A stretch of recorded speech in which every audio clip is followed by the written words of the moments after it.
the World Business Academy started in 1985, and the goal then,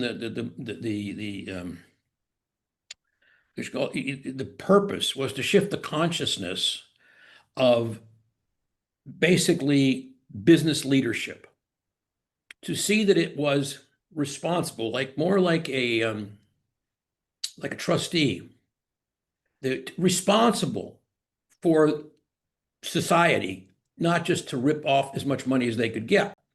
And so we always were looking for what was the healthiest way to help business understand its responsibility to society, because you spring from a society as a business and you want to take care of that society you spring from. If you don't, you're going to end up with losing your business.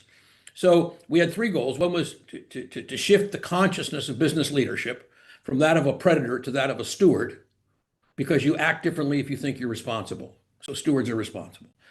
We wanted to secondly shift the consciousness of young people going into business, particularly our business schools. We've always had a very active presence in business schools, so that young people see themselves entering a noble profession rather than a jungle, because you don't give yourself permission to do things in the temple that you can do in the jungle. The third one was to shift the consciousness of the people at large so that you would put your money, your buying power, where your deeper values were. And we just had a great demonstration of that just recently. Look what happened to Jimmy Kimmel and how fast it got reversed. That was consumer buying power that triggered that.